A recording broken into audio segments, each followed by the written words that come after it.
Okay, so 6.2 is working with a couple of identities that you're going to be using in proofs and just in solving different trig equations. So this is the sum, the difference, and the double angle identities. So there's a sum and difference identity, which is given to you on your exam sheet, so you don't need to memorize them. Sine A plus B is equal to sine A cos B plus cos A sine B. So one thing to remember, and it's a little trick to remember when you're doing the sine, it's the sign is the same. So sine A minus B is equal to sine A cos B minus that cos A sine B. So all you're doing is sine A cos B, then you have to do cos A sine B. Cos A plus B, your trig functions stay the same on the same side of the equation, but your signs are different. So cos A plus B is equal to cos A cos B minus sine A sine B. Cos A minus B is equal to cos A cos B plus sine A sine B. Tangent of A plus B is a little bit different. You could solve them by using just your sine and cos functions, but since we don't need to prove them, you just need to know how to use them. So tangent A plus B, the sign stays the same on the top, so tan A plus tan B, and on the bottom it's 1 minus tangent A times tangent B. For the cos, for tangent A minus B, you have tan A minus tan B on the top, and 1 plus tan A tan B on the bottom. So you don't need to memorize them. It helps if you can kind of use them without always referring to your sheet what to write down. So now we're going to use basically the sum and the difference identities here to expand these trig equations. So sine 60 degrees minus 45 degrees, if you are to expand that using the sine identity, we would have, it would be sine of 60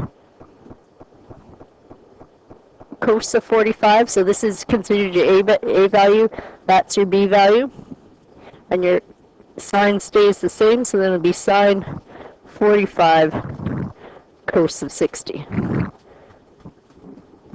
Cos of 5 pi over 4 plus pi over 6, cos with a sum is equal to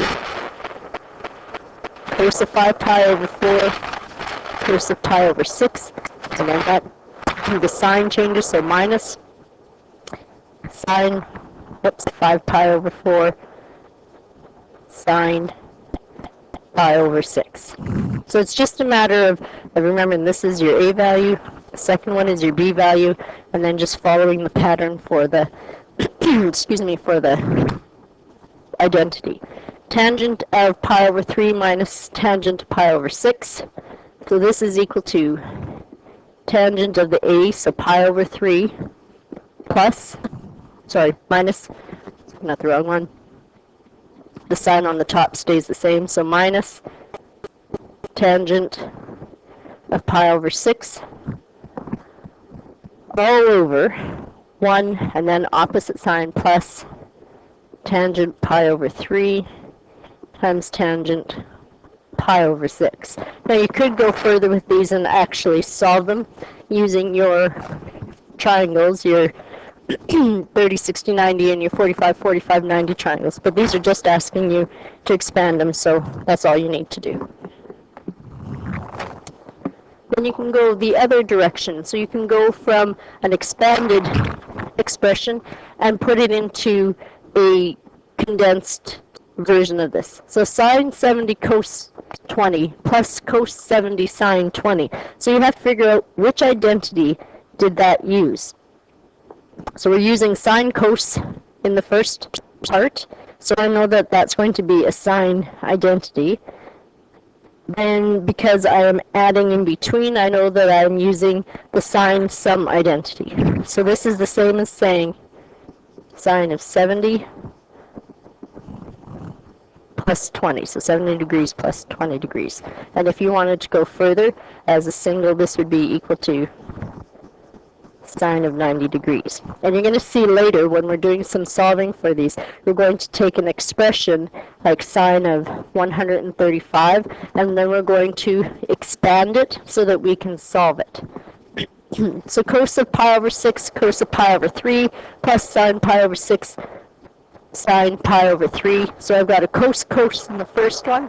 So that means that I know I'm going to use a cos identity. Because it's a plus sign, I know it's a cos difference. So it's going to be the difference identity. So this is going to be cos pi over 6. This is my a vector minus pi over 3. Excuse me. So the next one has the tangent, and we know that it's going to be the tangent. So we're going to have tangent. It's a plus on the top, so because it's a plus on the top, I know that I'm using the tangent sum identity. So this is going to be, tangent of pi over 4 plus 3 pi over 4. And we could simplify it further. It would be tangent of just 4 pi over 4, so just tangent to pi. Okay, so in the next example here, we have simplifying the expression with the sum and difference identities. So what they want us to simplify cos of x minus pi over 2. So the first thing I have to do is I have to expand that. So this is going to equal cos of x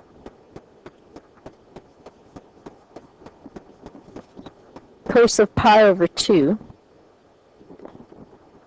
And then because this is a difference, it's going to be plus sine x sine of pi over 2. So now I can actually solve this. Pi over 2 is the same as 90 degrees. I can figure out sine of 90 degrees using my 30, 60, 90 triangle, or just punching in cos of 90 degrees in your calculator. So you can try that. Okay, so you probably found out when you went cos of pi over 2,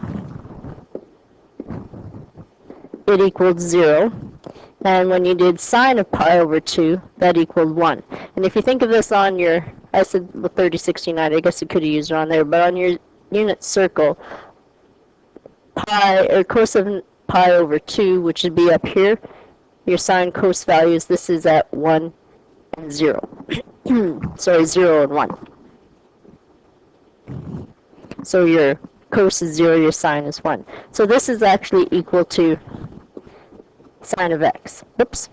And if you want to check this, what you can do is in your graphing calculator, put that expression in there and hit graph. And when you graph it, you'll find out that you'll have just a regular sine function. So try that. So in there, if I put y is equal to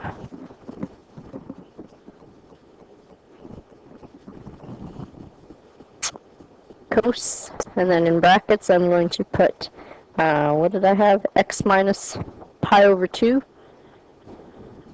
X minus any more functions. No, not in there. Where's my pi function? Oh, over here. More pi divided by 2. There you see you can have just a regular sine function.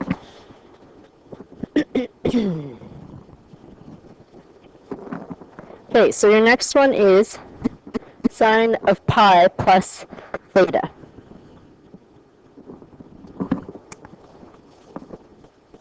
So using my sine, this is going to be sine of pi cos of theta plus sine theta cos pi. So same thing, sine of pi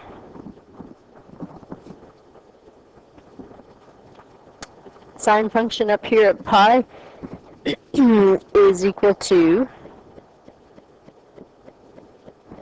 where's pi? Pi is here, so that's going to be at -1 and 0, so sine is 0.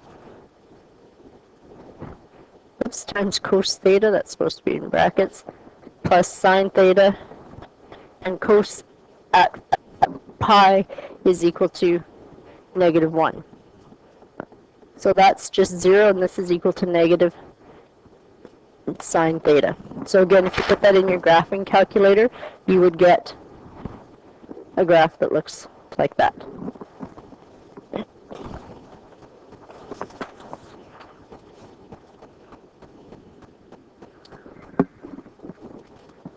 Okay, double angle identities. Double angle identities are just taking your sine, or sorry, your, what's the word I'm looking for? Your sum identities, not sine identities, your sum identities. But what it's saying is you're having two of the same value. So instead of having an x and a theta, or a theta and a pi over 3, you're going to two thetas, or two pi over 3s, or two whatever value that you have. So cos of 2a is the same as saying cos of a plus a. Now we know from our sum identities that this is the same as saying cos a plus sine a. So this is the same as saying cos squared a plus sine squared a. Sorry, not plus, there should be opposite signs there, sorry. Whoops, that should be a minus.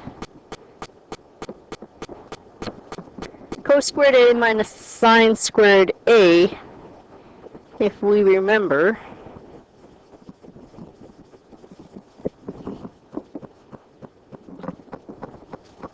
sine squared a plus cos squared a is equal to 1. And that's one of our Pythagorean identities that we used the last time.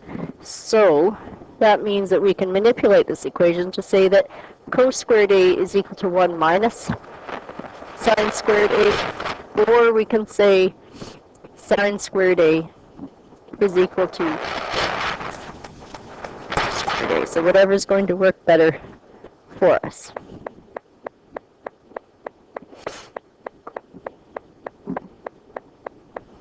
So cos of 2a then, or sorry,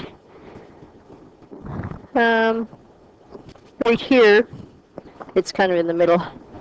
Cos 2a is equal to cos squared a minus sine squared a. And we can develop that a little bit further by using these basic identities. So what we could say is we could substitute in here. So instead of saying cos squared a like we have here, we could say that cos squared a is equal to this 1 minus sine squared a, and substitute that into there. So this would be the same as saying 1 minus sine squared a minus sine squared a. So that's the same as 1 minus 2 sine squared a. Or we could have gone the other way if I had substituted into here instead with this identity. And I could have, and my or would be or it equals cos squared a, and instead of sine squared a, I'm going to substitute this in to there, so minus 1 minus cos squared a. So this is cos squared a minus 1 plus cos squared a. So it's actually 2 cos squared a minus 1. So we actually have, for a cos 2a, or our cos double identity, we actually have 3 ways that we can write that equation. The first way is, I'll pick another color here. This is our first. This would be our second way to write it. So first way is cos squared a minus sine squared a. That's the very basic way. The second way is by having no cos values in there, so we substitute in the sine. And then the third way is having no sine values when we substitute in the cos.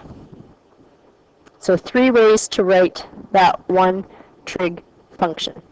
We can do the same then with the 2 sine a for the sine double angle for, or sine, can't get my words right, my double angle identity for sine as well.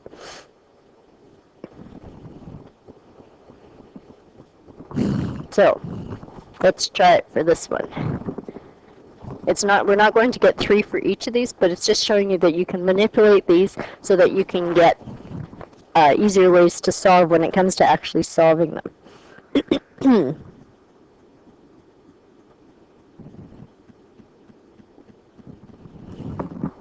So sine 2a is equal to 2 sine a cos a. So this is the same as saying sine of a plus a, and using our sum identity, I'm just going to write it underneath here because I'm going to run into there. So this is sine a cos a plus sine a cos a. So we've got 2 of the same thing. This is 2 sine a cos a then. So that's where this came from.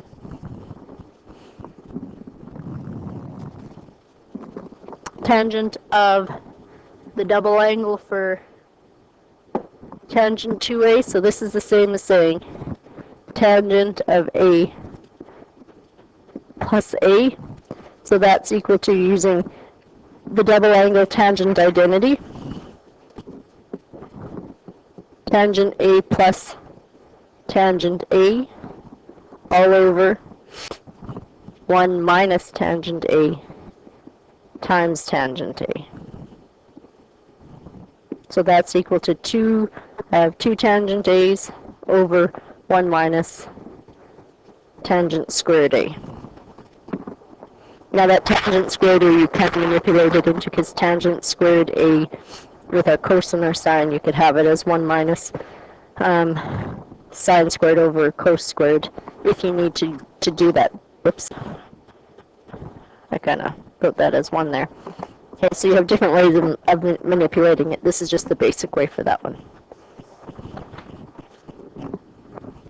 Okay, so now let's actually do some expanding with using values in there. And in these examples, it's telling you which identity to use.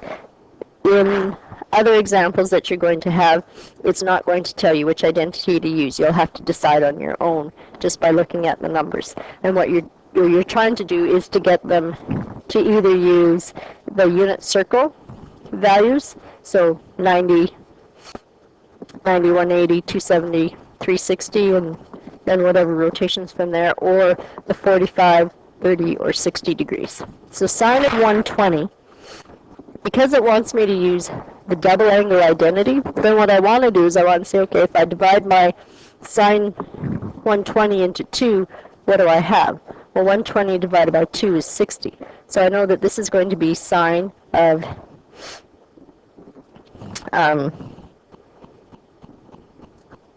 60 degrees plus 60 degrees. Sine of 2a, remember, is just a plus a. So this then would equal, just by substituting into my identity, I know that from here, sine of 2a is equal to 2 sine a cos a. Then this is going to equal 2 sine of 60 cos of 60. So from there, then, what I could do is solve. What is sine of 60? What is cos of 60? Multiply those, and then double them. Cos of 90 degrees. This time I want to use the cos double angle identity, and I want to use that 2 cos squared theta minus 1. So again, because this is the same as saying a plus a, or in this case I guess that should be a theta plus theta, then my 90 degrees, if I divide that by 2, means that I'm going to have 45.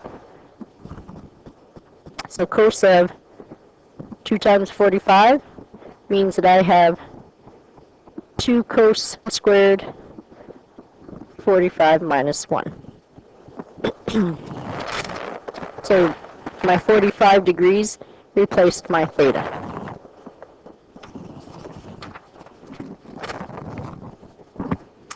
Next one. cos of 2 pi over 3 using cos double angle identity, and at this time I want to use that first one, which was cos squared theta minus sine squared theta.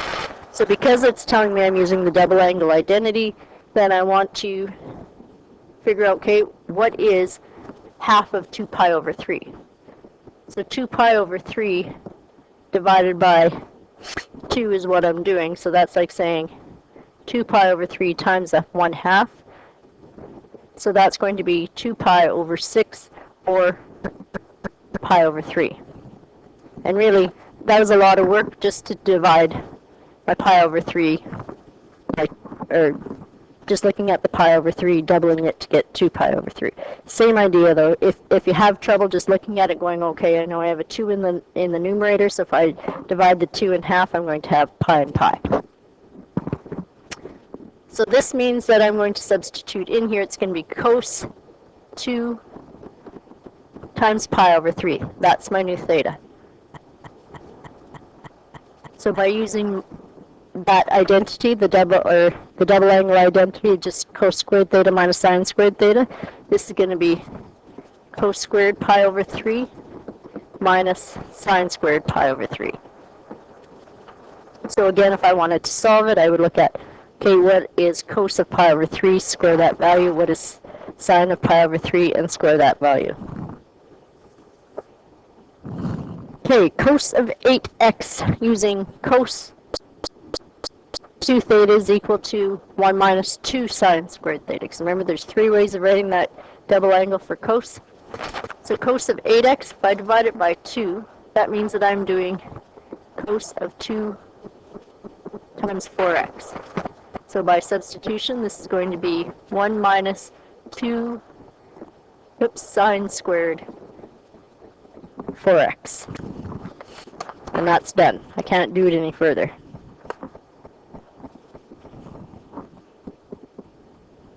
Okay, now to work the other way. What if it is an expanded one and we want to put it into a single identity? So 1 minus 2 sine squared theta. There's sine squared 120. So this is same thing as my theta or my x or whatever the variable is. So that means I'm using the cos identity. So I'm going to write this as cos of 2 theta is equal to 1 minus 2 sine squared 120 degrees. So this is my 120. Sorry, this 120 is my theta, so that means I'm going to substitute it back into here. So that should be a cos of 2 theta, not a cos squared. So that means I'm going to have cos of 2 times 120 degrees, so this is going to be cos of 240 degrees.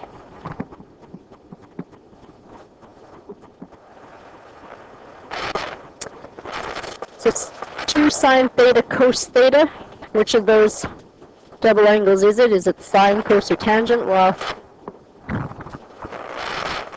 my 3 theta is the same as just my theta value or my x value, whatever I'm looking at. So I know that this is the double sine identity. So this is the same as saying sine of 2 theta is equal to 2 sine 3 theta cos 3 theta. So this is replacing my variable of just theta, and it can get confusing because if you use theta in your original equation, then you're looking at this is a 3 theta, well, I've already got a theta. But remember, this is just a variable. They can use an x, they can use a y, they can use a p, it doesn't really matter.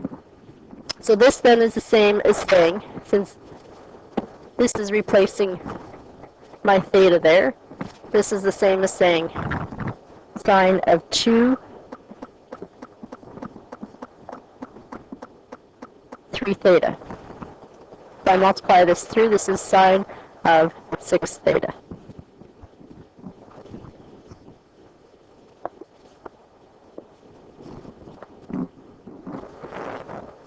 Okay, sine squared theta minus cos squared theta. But I don't have a double identity that goes with that, but this is a lot like cos squared theta minus sine squared theta. The signs are just flipped. So that's all you're going to do then, is flip those signs so that you have that double angle identity of cos squared theta minus sine squared theta. So this one resembles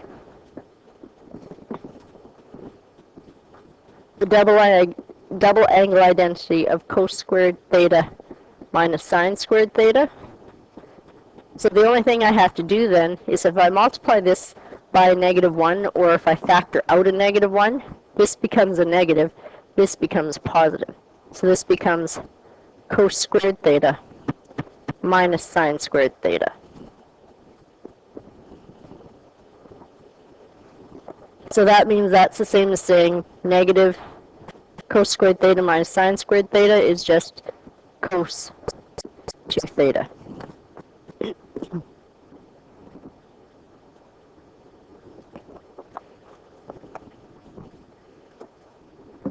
Okay, so using our identities, we can go further and do a little bit more simplifying. So if we want to simplify 4 minus 8 sine squared 6x, well, I don't have an identity that looks like that, but if I factor something out, then I could have similar to 1. So if I take a look at this, if I factor out a 4 from both of these, I'm left with 1 minus 2 sine squared 6x. So 4 times 1 minus 2 sine squared 6x. Well, 1 minus 2 sine squared 6x is just a manipulation of one of those cos double angle identities. So you had the 3 to choose from, the cos squared minus sine squared, like the first one there, and then you had the 2 that were just a 1 minus sine squared theta, or 2 cos squared theta minus 1.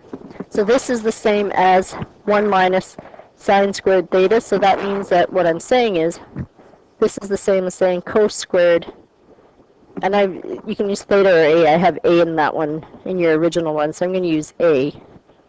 Cos 2a is equal to 4 times 1 minus 2 sine squared 6x. So that 6x is my a value.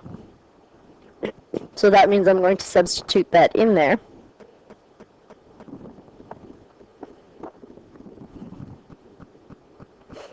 And really, this isn't cos of 2a. What I'm saying is that this is my cos of 2a. So this is 4 times cos of my 2. My a value is 6x. So this is 4 cos 12x. So this part in my bracket was a manipulation of that cos double angle identity. Okay, let's try the next one. 2 sine x times sine 2x. So I can't do anything with the top right now. It can't be expanded and it can't be reduced. So I'm going to see what I can do on the bottom. So my 2 sine x is going to stay. Sine of 2x, now if I use my double angle identity for that one, that's the same as saying 2 sine x cos x. So again, if you're referring to your sheet with these on there, your sheet which will have these on there, and then you can solve further. So my 2 and my 2 will cancel, x and my sine x will cancel, so this is the same as 1 minus cos x, which is the same as secant x. Sine 2x over cos of 2x plus 1.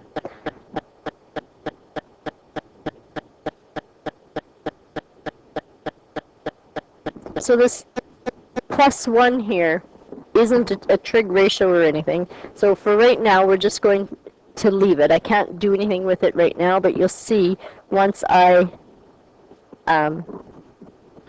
simplify or expand my sine 2x and my cos 2x, I won't have it anymore. So sine 2x is the same as saying 2 sine x cos x.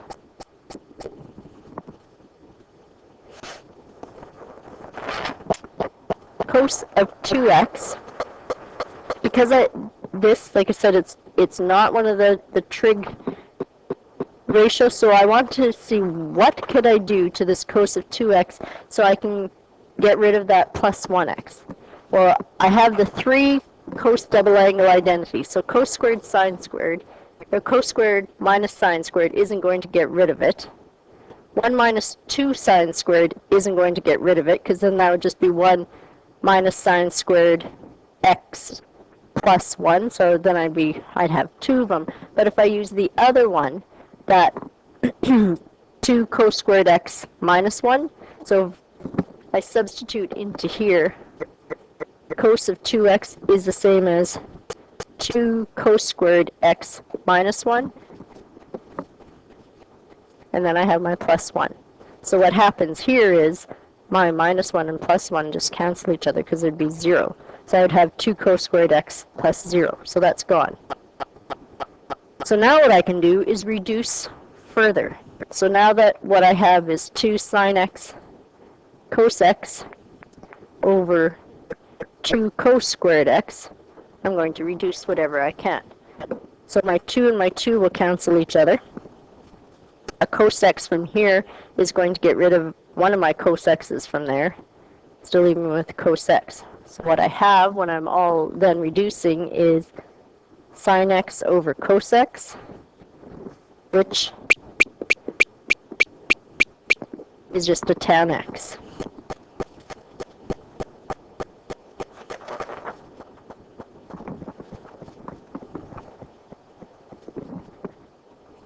Okay, so now what we're going to do for these last couple is to actually find the value of them. And unless it says anything differently, you're always looking for the exact value. So exact value, as soon as you see that, you know that you're going to be using 30, 60, 90, 45, 45, 90, or the unit circle. So find the exact value of 165 degrees. So what I want to do then is I want to break up theta so that I am using 60 degrees, 90 degrees, or 45 degrees, or anything on that unit circle. Okay, so my 90, my 180, my 270, or 360, so that I can get an exact value. So 160 degrees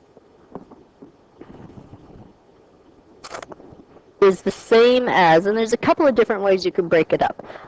The way I'm going to show you is I'm going to use a reference angle one, because you're going to have some questions where it's going to be just easier to do that. So cos of 120 or 165 degrees is the same as cos of 120 plus 45. So my 45 is an automatic from here. If I tried to use 90, then I would have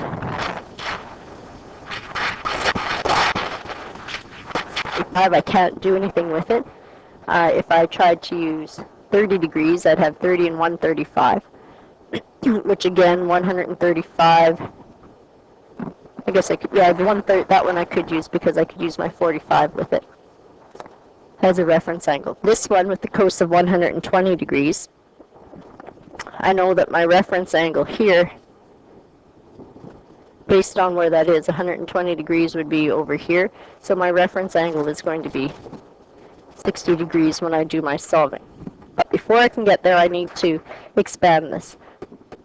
So cos of 120 plus 45, plus 45 degrees means I'm just going to use my cos sum identity, so that's going to be cos of 120 degrees, cos of 45, because it's the cos one, I have to use the opposite side, and I subtract sine of 120, sine of 45. So cos of 120 degrees, using my reference angle, so I already said I'm going to be using 120 is here, so that means my reference angle is 60 degrees. So using that, I have a 2, 1, square root 3.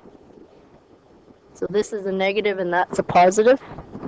So cos is adjacent over hypotenuse. So that is going to be negative 1 over 2 cos of 45 degrees.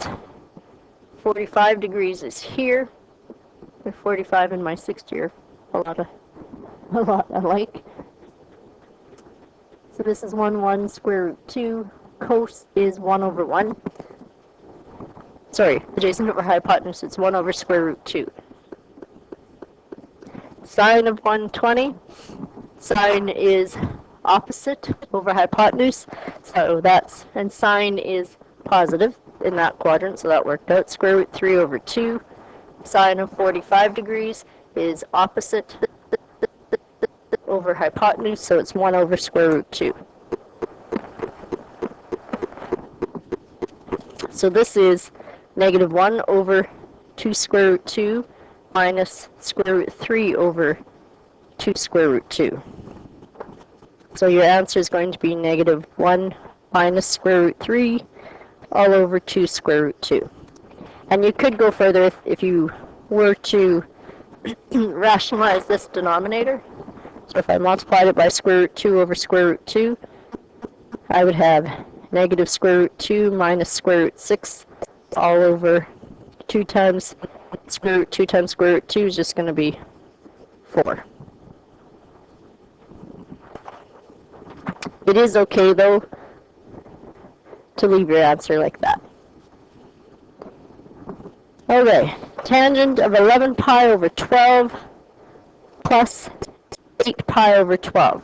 So if I'm thinking in terms of pi, so I know 30 degrees is pi over 6, 60 degrees is pi over 3, 45 degrees is pi over 4, 90 degrees is pi over 2, and then I could go 3 pi over 2 and so on. But once you go past that 90 degrees, everything else is just going to be a reference of these values.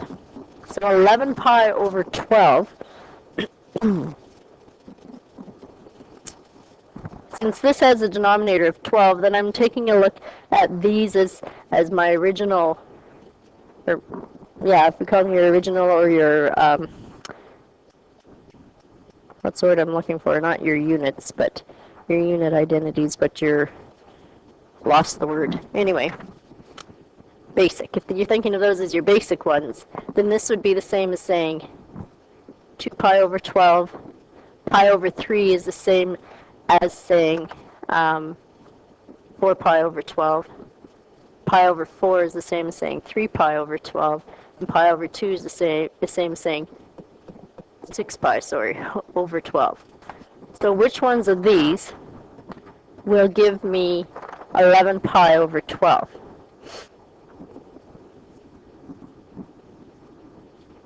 Well, looking just at those, none of them would, because you'd have to add 3 of them together. But 4 pi over 12, if I doubled that, would give me 8 pi over 12. So I could say that this is the same as tangent of 8 pi over 12 plus 3 pi over 12. So that would just reduce down. And you could leave it like this and reduce it later, or you could reduce it right away. So this is the same as saying tangent of 2 pi over 3 plus pi over 4.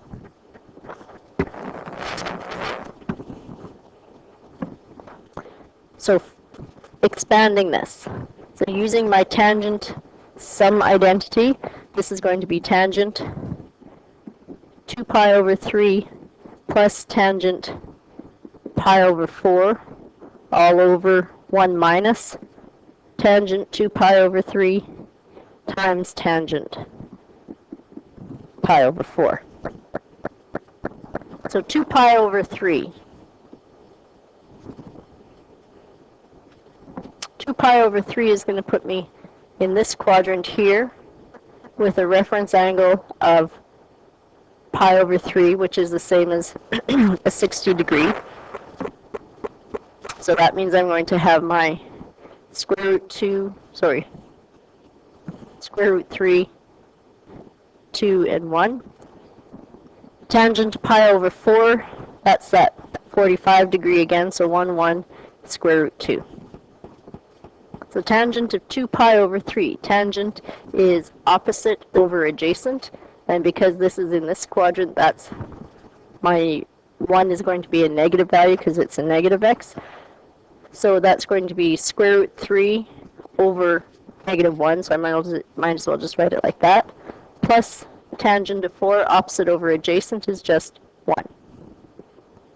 On the bottom, 1 minus tangent 2 pi over 3, so that's negative square root 3 over 1 times 1. So solving this, I have negative square root 3 plus 1 over 1 negative times negative is a positive square root 3, because this times 1 is just going to be square root 3.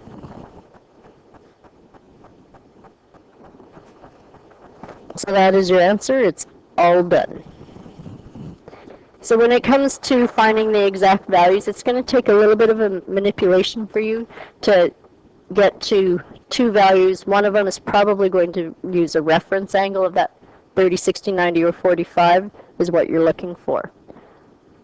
Okay, so your assignment is there. Good luck.